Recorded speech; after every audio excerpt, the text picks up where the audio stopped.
यह video BA third semester में पढ़ने वाले उन सभी बच्चों के लिए है जिन्होंने बीए थर्ड सेमेस्टर में पढ़ने वाले बच्चों के लिए यह वीडियो है जिन्होंने एक विषय के रूप में सोशियोलॉजी या समाजशास्त्र का चुनाव किया है तथा जिनको परीक्षा ऑब्जेक्टिव या एमसीक्यू टाइप में देनी होगी।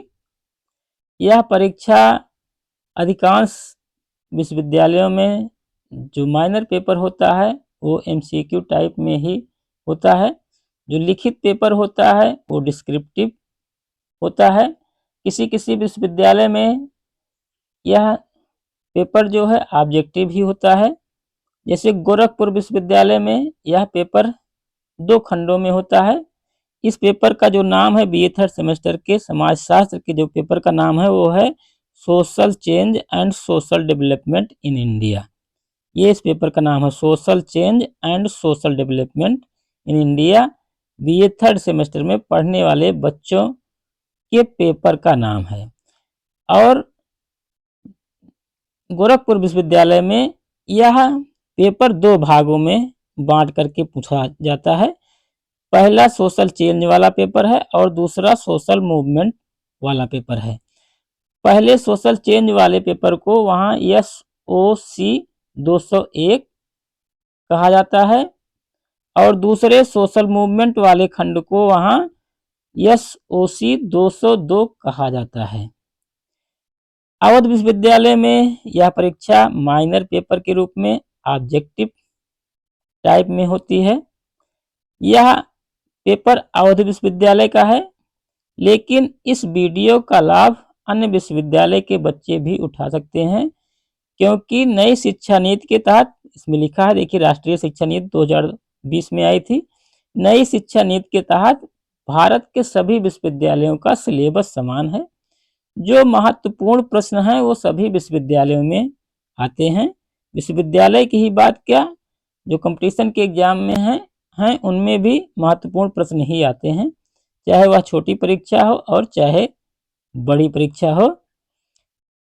इस वीडियो की शुरुआत प्रश्न संख्या 1 से होती है, जिसमें पूछा गया है कि संथाल विद्रोह, संथाल मूवमेंट के बारे में पूछा गया है। संथाल विद्रोह किस वर्ग से जुड़ा हुआ है? तो संथाल विद्रोह जनजातीय वर्ग से जुड़ा है, अर्थात सी वाला उत्तर इसका सही है। किससे जुड़ा है? जनजातियों से जुड़ा है। संथाल एक जनजाति थी जिसने विद्रोह किया था, इसीलिए इसको जनजातीय वर्ग से संबंधित माना जाता है। संथाल भारत की दूसरी सबसे बड़ी जनजाति है। भारत की सबसे बड़ी जनजाति भील है, भील के बाद संथाल है। संथाल जनजाति झारखंड, पश्चिम बंगाल, छत्तीसगढ़, असम में निवास करती है। यहाँ से कुछ प्रश्न और बनते हैं, जैसे यह आंदोलन क्यों हुआ? तो इस जनजाति ने आंदोलन जमींदारों के विरुद्ध किया था। किसके विरुद्ध किया था? जमींदारों के विरुद्ध किया था। इस आंदोलन का नेता कौन था? इस आंदोलन का नेता सिद्धू और कान्हू थे। सिद्धू और कान्हू इस आंदोलन के नेता थे। ये भी प्रश्न बनता है कि संथाल विद्रोह का नेतृत्व किसने किया था? संथाल विद्रोह का नेतृत्व सिद्धू और कान्हू ने किया था। संथाल आंदोलन को बाद में झारखंड आंदोलन के नाम से जाना गया और झारखंड आंदोलन के ही एक नेता जयपाल सिंह थे, जिन्होंने झारखंड मुक्ति मोर्चा संगठन का गठन किया था। संथाल विद्रोह के अतिरिक्त जनजातियों के कुछ और विद्रोह हैं जिनका हम जिक्र करेंगे। उनमें मुंडा आंदोलन और गोंडवाना आंदोलन के नाम प्रमुख हैं। मुंडा आंदोलन का नेतृत्व या बिरसा मुंडा द्वारा किया गया था, अर्थात मुंडा आंदोलन का नेता कौन था? बिरसा मुंडा था। मुंडा आंदोलन क्यों हुआ? बेगार को लेकर के या लगान को लेकर के हुआ? मुंडा आंदोलन का कारण क्या था? बेगार था और लगान थी। गोंडवाना आंदोलन गोंड जनजाति के द्वारा हुआ था और जंगल को लेकर के हुआ था। किसको लेकर के हुआ था? जंगल को लेकर के हुआ था। यहाँ थोड़ा सा बताना चाहते हैं कि जनजातियां अधिकांशतः जंगल में ही निवास करती हैं और जंगल से प्राप्त आय के द्वारा ही अपनी जीविका का निर्वाह करती हैं। इसलिए गोंडवाना आंदोलन जंगल से ही संबंधित था। यहाँ एक और जिक्र करेंगे कि गोंडवाना आंदोलन, मुंडा आंदोलन, संथाल आंदोलन। संथाल, मुंडा, गोंडवाना ये तीनों आंदोलन विद्रोही रिबेलियन आंदोलन के उदाहरण हैं। अगर ये परीक्षा में आता है कि गोंडवाना आंदोलन कैसा आंदोलन है, विद्रोही आंदोलन है, और संथाल आंदोलन कैसा आंदोलन है, विद्रोही आंदोलन है, और मुंडा आंदोलन कैसा आंदोलन है, विद्रोही आंदोलन है। विद्रोही आंदोलन को एम.एस. राव ने विरोधपूर्ण प्रोटेस्ट मूवमेंट, विरोधपूर्ण आंदोलन कहा है। यहाँ से भी प्रश्न बनता है कि विद्रोही आंदोलन को किसने विरोधपूर्ण आंदोलन कहा है? विद्रोही आंदोलन को एम.एस. राव ने विरोधपूर्ण आंदोलन कहा है। अब हम अगले प्रश्न पर चलते हैं और वह प्रश्न संख्या 2 है, जिसमें पूछा गया है चंपारण आंदोलन किस क्षेत्र में हुआ था। इसमें चंपारण मूवमेंट के बारे में पूछा गया है और ये पूछा गया है चंपारण आंदोलन कहाँ हुआ था। चंपारण आंदोलन बिहार में हुआ था, अर्थात सी वाला उत्तर सही है, बिहार में हुआ था। और यह आंदोलन 1917 में हुआ था। कब हुआ था? 1917 में हुआ था। इसका नेतृत्व किसने किया था? इसका नेतृत्व महात्मा गांधी ने किया था। इसका नेतृत्व किसने किया था? महात्मा गांधी ने किया था। क्यों यह आंदोलन हुआ? नील की खेती या तिनकठिया पद्धति को लेकर के आंदोलन हुआ था। चंपारण आंदोलन क्यों हुआ था? नील की खेती को लेकर के या तिनकठिया पद्धति को लेकर के यह आंदोलन हुआ था। दीन बंधु मित्र ने एक नाटक लिखा था नील दर्पण। यह नाटक इसी आंदोलन पर आधारित था। चंपारण या आंदोलन या नील आंदोलन पर यह जो है नाटक आधारित था, नील दर्पण। चंपारण आंदोलन, तेभागा आंदोलन, भूमि हथियाओ आंदोलन, बहुजन किसान आंदोलन, ये सब किसान आंदोलन के उदाहरण हैं। किसान आंदोलन के उदाहरण कौन कौन से हैं? किसान आंदोलन का उदाहरण है चंपारण आंदोलन, तेभागा आंदोलन, भूमि हथियाओ आंदोलन, बहुजन किसान आंदोलन, ये सब किसान आंदोलन के उदाहरण हैं। जबकि गोंडवाना आंदोलन जो है, संथाल आंदोलन और मुंडा आंदोलन ये सब जनजातीय आंदोलन के उदाहरण हैं या विद्रोही आंदोलन के उदाहरण हैं। अब हम अगले प्रश्न पर चलते हैं और वह प्रश्न संख्या है 3, जिसमें पूछा गया है तेभागा आंदोलन किस क्षेत्र से जुड़ा है। हमने अभी जिक्र किया तेभागा आंदोलन कृषक आंदोलन है या किसान आंदोलन है। यह कहाँ हुआ था? यह पश्चिम बंगाल में हुआ था, अर्थात डी उत्तर सही है, इसका डी वाला उत्तर सही है। तेभागा आंदोलन कहाँ हुआ था? पश्चिम बंगाल में हुआ था। कब हुआ था? 1946-47 में हुआ था। क्यों यह आंदोलन हुआ? यह आंदोलन जमींदारों के खिलाफ था, क्योंकि जमींदार अपनी जमीन पर खुद कृषि कार्य नहीं करते थे, अपनी जमीन को पट्टे पर किसानों को देते थे और उससे जो राजस्व मिलता था उसी के द्वारा अपनी जीविका का निर्वाह करते थे। किसान कृषि का कार्य करते थे, लेकिन किसानों को फसल का 20 से 25% हिस्सा मिलता था और किसानों की यह मांग थी कि उनको फसल उत्पादन का 3/4 हिस्सा दिया जाए, अर्थात 4 हिस्से में से 3 हिस्सा किसानों को मिले और 1 हिस्सा जमींदारों को मिले। इसीलिए इस आंदोलन को तेभागा आंदोलन कहा गया। तेभागा आंदोलन क्यों किया गया? क्योंकि किसान फसल उत्पादन का 3 भाग मांग रहे थे, इसलिए इसको तेभागा आंदोलन कहा गया। यह एक कृषक आंदोलन है और कहाँ हुआ था? पश्चिम बंगाल में हुआ था। कब हुआ था? 1946-47 में हुआ था। किसान आंदोलन के कुछ अन्य आंदोलन हैं का नाम हम लेंगे, जिनका हमने पहले भी जिक्र किया कि अन्य किसान आंदोलन में भूमि हथियाओ आंदोलन। भूमि हथियाओ आंदोलन उत्तर प्रदेश के बस्ती जिले में हुआ था। इस आंदोलन को करने वाले कौन थे? इस आंदोलन को करने वाले दलित, पिछड़े और मुसलमान लोग थे। और इनका उद्देश्य क्या था? इनका उद्देश्य था उच्च जाति की भूमि पर जबरन या बलपूर्वक कब्जा करना। बस्ती जिले में भूमि हथियाओ आंदोलन चला और दलित, पिछड़े, मुसलमानों द्वारा चलाया गया। इन लोगों का जो उद्देश्य था वो क्या था? उच्च जातियों पर की भूमि पर जबरन कब्जा करना। तो तेभागा आंदोलन, भूमि हथियाओ आंदोलन के अतिरिक्त जो तीसरा आंदोलन है बहुजन किसान आंदोलन, बहुजन किसान आंदोलन ये भी उत्तर प्रदेश में हुआ था, लेकिन पश्चिमी उत्तर प्रदेश में हुआ था। और इस आंदोलन के नेता महेंद्र सिंह टिकैत थे। बाद में इस आंदोलन का नेतृत्व उनके पुत्र राकेश सिंह टिकैत ने किया था। महेंद्र सिंह टिकैत ने एक संगठन का गठन किया था जिसका नाम था भारतीय किसान यूनियन, BKU। अगर ये पूछा जाता है कि भारतीय किसान यूनियन BKU का गठन किसने किया था, तो महेंद्र सिंह टिकैत ने किया था। इस आंदोलन बहुजन किसान आंदोलन की जो मांगे थी, पहली मांग थी कि किसानों को निःशुल्क विद्युत दी जाए। सिंचाई के लिए किसानों को जो विद्युत दी जाए वो कैसी होनी चाहिए, निःशुल्क होनी चाहिए। और दूसरी जो मांग थी गन्ने के मूल्य का समय पर भुगतान। किसान जो गन्ने का उत्पादन करते हैं उनके उत्पादन का मूल्य जो है वो बड़ी देरी से प्राप्त होता था और इन लोगों की मांग थी कि उसका समय पर भुगतान हो। और अगली जो मांग थी कि सरकार ने एक कानून लाया था जिसमें खेती का कार्य जमीन पूंजीपतियों को दे दिया गया था कि पूंजीपति खेती कराएंगे और खेती से लाभ कमा करके किसानों को देंगे। इस कानून का पूरे देश में बड़ा विरोध हुआ, इन लोगों ने भी विरोध किया और बाद में यह कानून वापस हो गया। अर्थात विद्युत व्यवस्था को लेकर के और गन्ने के मूल्य को लेकर के और सरकार के 3 कृषि कानूनों को लेकर के इन लोगों ने आंदोलन किया।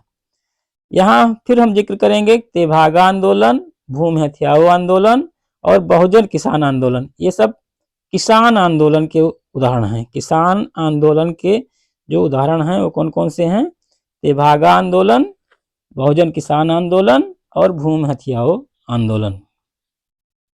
अब हम अगले प्रश्न पर चलते हैं और वह प्रश्न है ताना भगत आंदोलन किस जनजाति द्वारा चलाया गया था। ताना भगत आंदोलन जो है वो ओरांव जनजाति द्वारा चलाया गया था। अर्थात बी वाला उत्तर सही है, बी उत्तर सही है। ओरांव जनजाति ने इस आंदोलन को संचालित किया था, ताना भगत आंदोलन को। इस आंदोलन का नेता कौन था, जात्रा था।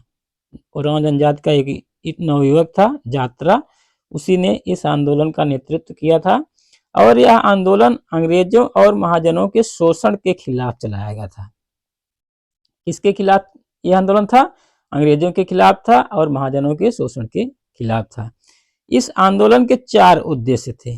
पहला उद्देश्य था कि इस जनजाति को मांस और मदिरा का त्याग करना चाहिए। दूसरा जो उद्देश्य था, इस जनजाति को एक ही ईश्वर में विश्वास करना चाहिए। तीसरा जो उद्देश्य था, जादू टोने से या अंधविश्वास से दूर रहना चाहिए था। और चौथा जो उद्देश्य था, शारीरिक और मानसिक रूप से यह जनजाति स्वस्थ रहे। अर्थात 4 उद्देश्यों को लेकर के यह मूवमेंट चलाया गया, ओरांव जनजाति द्वारा चलाया गया। इसका नेता जात्रा था। इस आंदोलन को ताना भगत मूवमेंट को, ताना भगत आंदोलन जो चलाया गया, इसको पुनरुद्धार रिवाइवल आंदोलन कहा जाता है।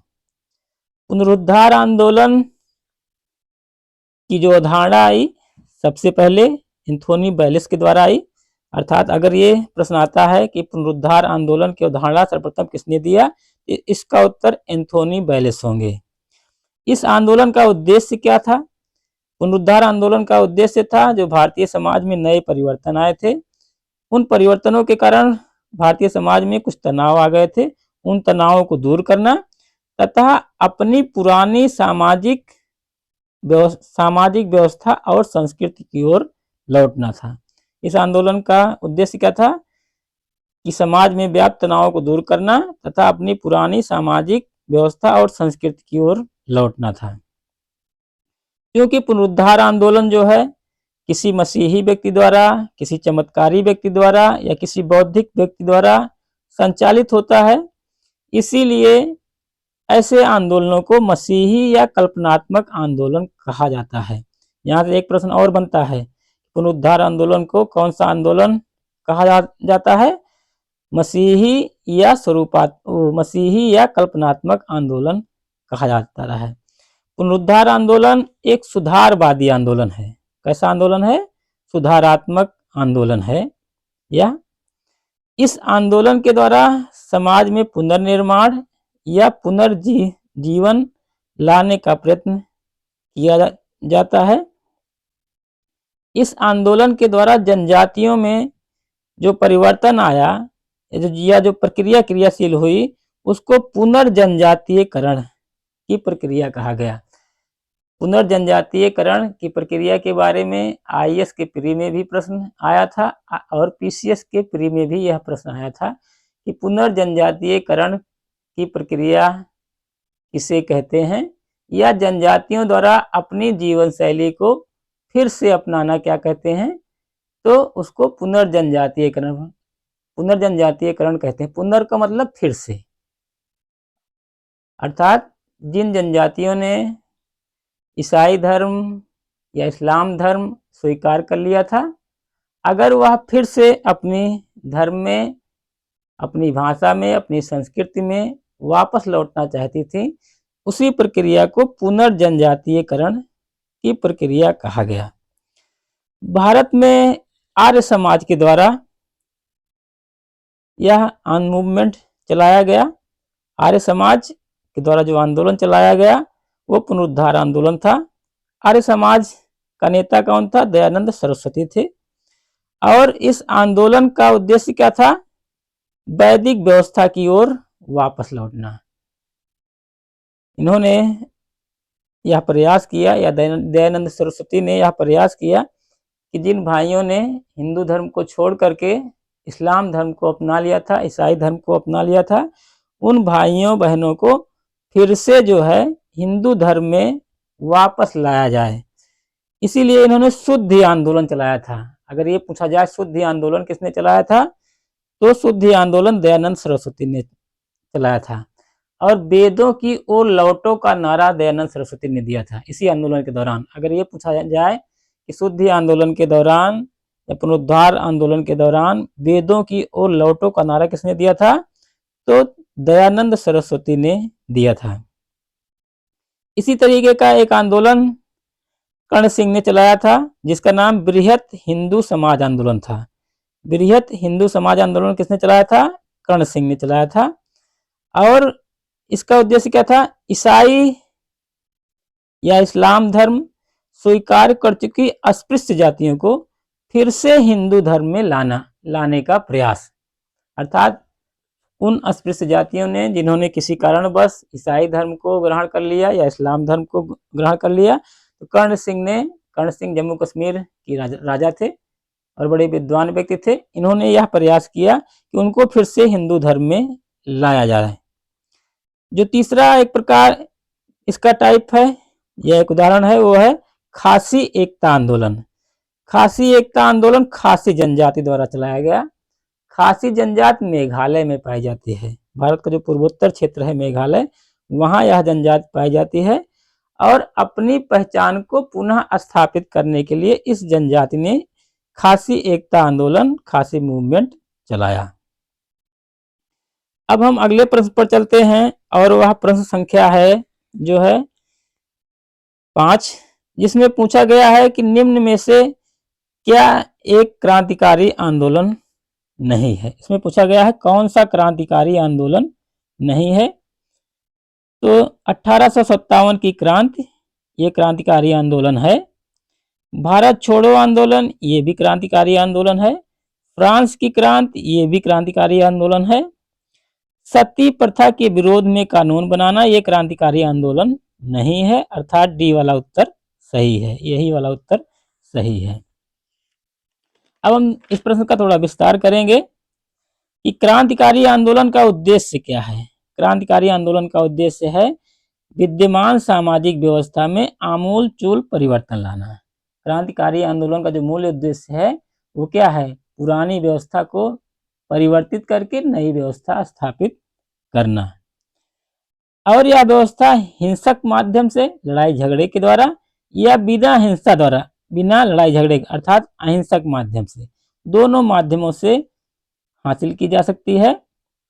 1857 की जो क्रांति हुई थी, 1857 की क्रांति 10 मई 1857 को घटित हुई और मंगल पांडे इसके अगुआ थे या इस क्रांति के नेता थे। झांसी में इसका नेतृत्व रानी लक्ष्मीबाई ने किया था। स्पष्ट नेतृत्व और संगठन के अभाव में यह क्रांति विफल रही। भारत छोड़ो आंदोलन यह 1942 में प्रारंभ हुआ था।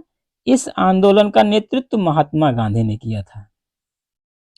फ्रांस की क्रांति 1789 में, यहाँ से भी प्रश्न आता है कि फ्रांस की क्रांति कब घटित हुई थी? 1789 में। किसके शासनकाल में? लुई 16वें। फ्रांस की क्रांति कब घटित हुई थी? लुई 16वें के शासनकाल में घटित हुई थी। लुई 16वें जो फ्रांस का शासक था, उसी के शासनकाल में यह क्रांति घटित हुई थी।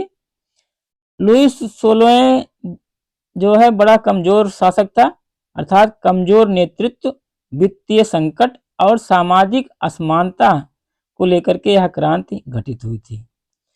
तो क्रांतिकारी आंदोलन के 3 उदाहरण हमने बताए। 1857 की क्रांति, भारत छोड़ो आंदोलन, फ्रांस की क्रांति। चौथा जो उदाहरण है वो रूस की क्रांति है। रूस की क्रांति कब घटित हुई थी? 1917 में। रूसी क्रांति कब घटित हुई थी? रूसी क्रांति 1917 में घटित हुई थी। और इस क्रांति का नेता कौन? किसके शासनकाल में यह क्रांति घटित हुई थी? यह क्रांति निकोलस द्वितीय के शासनकाल में। यहाँ से 2 प्रश्न बनता है। रूसी क्रांति कब हुई? 1917 में। किसके शासनकाल में? निकोलस द्वितीय के शासनकाल में हुई थी। एक और क्रांतिकारी आंदोलन है क्रांतिकारी स्वतंत्रता आंदोलन। क्रांतिकारी स्वतंत्रता आंदोलन यह भी क्रांतिकारी आंदोलन का उदाहरण है। यह आंदोलन 1902 में प्रारंभ हुआ था। इस आंदोलन का नेता अरविंद घोष और बरीन्द्र घोष थे, अर्थात इस आंदोलन का प्राथमिक तौर पर नेतृत्व अरविंद घोष और बरीन्द्र घोष ने किया था। बाद में भगत सिंह, सुभाष चंद्र बोस, सचिंद्र नाथ सन्याल, बटुकेश्वर दत्त ने इस आंदोलन को आगे बढ़ाया। अब हम अगले प्रश्न पर चलते हैं और वह प्रश्न संख्या 6 है, लेकिन इसके बारे में थोड़ा सा और जिक्र करेंगे कि क्रांतिकारी आंदोलन के उदाहरण कौन कौन से हैं? 1857 की क्रांति, भारत छोड़ो आंदोलन, फ्रांस की क्रांति, रूस की क्रांति और क्रांतिकारी स्वतंत्रता आंदोलन। ये सब क्या हैं? क्रांतिकारी आंदोलन के उदाहरण हैं। भारत छोड़ो आंदोलन के बारे में हम जिक्र करेंगे। भारत छोड़ो आंदोलन पूछा गया है प्रश्न में, भारत छोड़ो आंदोलन किसके द्वारा चलाया गया? भारत छोड़ो आंदोलन महात्मा गांधी के द्वारा संपन्न हुआ था, अर्थात सी वाला उत्तर सही है। महात्मा गांधी ने इस आंदोलन को चलाया था। यह आंदोलन कब चला था? 8 अगस्त 1942 को। 8 अगस्त 1942 को कांग्रेस का मुंबई में अधिवेशन हुआ। उसी अधिवेशन में यह निर्णय लिया गया, अर्थात भारत छोड़ो आंदोलन चलाने का निर्णय लिया गया। यह आंदोलन या इस आंदोलन का उद्देश्य क्या था? इस आंदोलन का उद्देश्य अंग्रेजों का विरोध करना तथा उनके शासन को समाप्त करना। अर्थात इस भारत छोड़ो आंदोलन का उद्देश्य क्या था? अंग्रेजों का विरोध करना और अंग्रेजों के शासन को समाप्त करना। 8 अगस्त 1942 में चलाया गया था। किसके नेतृत्व में? महात्मा गांधी के नेतृत्व में संपन्न हुआ था। अगला जो प्रश्न है वो है नेपोलियन कहाँ का सम्राट था? नेपोलियन फ्रांस का सम्राट था, अर्थात सी वाला उत्तर सही है। नेपोलियन कहाँ का सम्राट था? फ्रांस का सम्राट था। अब हम अगले प्रश्न पर चलते हैं और वह प्रश्न है कृषक आंदोलन से आप क्या समझते हैं? पूछा गया है कि कृषक आंदोलन से आप क्या समझते हैं? कृषक आंदोलन का आशय है किसानों द्वारा किया जाने वाला आंदोलन। कृषक आंदोलन कैसा आंदोलन है? जो किसानों द्वारा किया जाता है आंदोलन, उस आंदोलन को कृषक आंदोलन कहते हैं। हमने पहले भी कृषक आंदोलनों के बारे में जिक्र किया, फिर भी हम जिक्र कर रहे हैं। कृषक आंदोलनों के कुछ उदाहरणों का जिक्र कर रहे हैं। चंपारण आंदोलन बिहार में हुआ था, इसके पहले प्रश्न आया है। नील की खेती या तिनकठिया पद्धति के विरुद्ध हुआ था। तेभागा आंदोलन भी इसके पहले आ चुका है। तेभागा आंदोलन और नक्सलबाड़ी, ये दोनों आंदोलन पश्चिम बंगाल में हुए थे। तेभागा आंदोलन, नक्सलबाड़ी आंदोलन पश्चिम बंगाल में हुए थे। और लैंडलॉर्ड, बड़े भूस्वामियों के खिलाफ यह आंदोलन हुआ था। खेड़ा आंदोलन यह गुजरात में हुआ था और लगान के विरोध में हुआ था। किसके विरोध में हुआ था? लगान के विरोध में। कहाँ हुआ था? गुजरात में हुआ था खेड़ा आंदोलन। मोपला विद्रोह, मोपला विद्रोह यह केरल में हुआ था। मोपला विद्रोह कहाँ हुआ था? केरल में हुआ था। और किसके खिलाफ हुआ था? हिंदू जमींदारों के खिलाफ हुआ था। और किसने इस विद्रोह को किया था? केरल के मुसलमानों ने, मोपला मुसलमानों ने। केरल के जो मोपला मुसलमान थे उन्होंने इस आंदोलन को संपन्न किया था। और किसके खिलाफ? हिंदू जमींदारों के खिलाफ। तेलंगाना आंदोलन यह हैदराबाद में हुआ था और जमींदारों के विरोध में हुआ था। तेलंगाना आंदोलन जो है कहाँ हुआ था? हैदराबाद में हुआ था। किसके विरोध में हुआ था? जमींदारों के विरोध में हुआ था। कुछ किसान आंदोलन और हैं जिनका हम पहले जिक्र कर चुके हैं। भूमि हथियाओ आंदोलन, बहुजन किसान आंदोलन, अर्थात चंपारण आंदोलन, चंपारण मूवमेंट, तेभागा आंदोलन, तेभागा आंदोलन, खेड़ा आंदोलन, खेड़ा आंदोलन, मोपला आंदोलन, तेलंगाना आंदोलन, भूमि हथियाओ आंदोलन, बहुजन किसान आंदोलन, ये सब कृषक आंदोलन के उदाहरण हैं। यहाँ से भी प्रश्न बनता है कृषक आंदोलन का कौन उदाहरण है और कौन नहीं है, तो बच्चे इस प्रश्न को आसानी से हल कर ले जाएंगे। अगला जो प्रश्न है इसमें पूछा गया है peasant struggle in India. Peasant struggle in India पुस्तक किसने लिखी है? यह पुस्तक A.R. देसाई ने लिखी है, अर्थात ए वाला उत्तर सही है। पीजेंट स्ट्रगल इन इंडिया पुस्तक किसने लिखी है? A.R. देसाई ने लिखी है। A.R. देसाई की कुछ अन्य पुस्तकें हैं जिनका हम जिक्र करेंगे, बहुत महत्वपूर्ण पुस्तकें हैं। IAS और PCS की प्री में कई बार ये पुस्तकें पूछी गई हैं।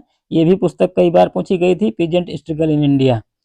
अन्य जो पुस्तकें हैं उनमें social background of Indian nationalism, social background of Indian nationalism. अगली जो पुस्तक है rural sociology in India, rural sociology in India. अगली जो पुस्तक है urban social urbanization and social change, अगली जो पुस्तक है अर्बनाइजेशन एंड सोशल चेंज। अगली जो पुस्तक है agrarian struggle in India after independence, agrarian struggle in India after independence. अगर ये पूछा जाता है social background of Indian nationalism पुस्तक किसने लिखी, तो इसका उत्तर A.R. देसाई होगा। अगर ये पूछा जाता है रूरल सोशियोलॉजी ऑफ इंडिया पुस्तक किसने लिखी, तो इसका भी उत्तर A.R. देसाई होगा। अगर ये पूछा जाता है अर्बनाइजेशन एंड सोशल चेंज पुस्तक किसने लिखी, इसका उत्तर भी A.R. देसाई होगा। अगर ये पूछा जाता है agrarian struggle in India after independence पुस्तक किसने लिखी, इसका उत्तर भी A.R. देसाई ही होगा। इसमें agrarian struggle in India and after independence ये कृषक आंदोलन से जुड़ी पुस्तक है। जैसे पीजेंट स्ट्रगल इन इंडिया ये भी कृषक आंदोलन से जुड़ी पुस्तक है, इसीलिए यहाँ पूछा गया है। और agrarian struggle in India after independence ये भी कृषक आंदोलन से जुड़ी पुस्तक है। अगर इसके बाद कोई पुस्तक पूछी जाएगी तो यही पुस्तक पूछी जाएगी, agrarian struggle in India and after या social background of Indian nationalism. ये दोनों बड़ी महत्वपूर्ण पुस्तकें हैं, इनकी कभी भी परीक्षा में पूछी जा सकती हैं। अगला जो प्रश्न है वो है शेतकारी आंदोलन कैसा आंदोलन है। शेतकारी आंदोलन के बारे में पूछा गया है कि शेतकारी आंदोलन कैसा आंदोलन है। शेतकारी आंदोलन जो है वो कृषक मूवमेंट है, अर्थात ए वाला उत्तर सही है। कैसा आंदोलन है? कृषक आंदोलन है। और यह आंदोलन महाराष्ट्र में संपन्न हुआ था या महाराष्ट्र में चलाया गया था। इसका नेता कौन था या किसके नेतृत्व में यह आंदोलन संपन्न हुआ था या इस आंदोलन का नेतृत्व करता कौन था? शरद जोशी नाम के व्यक्ति, एक शरद जोशी नाम के व्यक्ति थे। शरद जोशी नाम के व्यक्ति थे जिन्होंने शेतकारी आंदोलन चलाया था। कहाँ चलाया था? महाराष्ट्र में चलाया था। शरद जोशी ने एक शेतकारी संगठन की भी स्थापना की थी। इसी के साथ हम अपनी वाणी को विराम देना चाहते हैं। हमारा कंटेंट विश्लेषण कैसा रहा आप लोग हमको कमेंट बॉक्स में बताइएगा। Thanks before watching.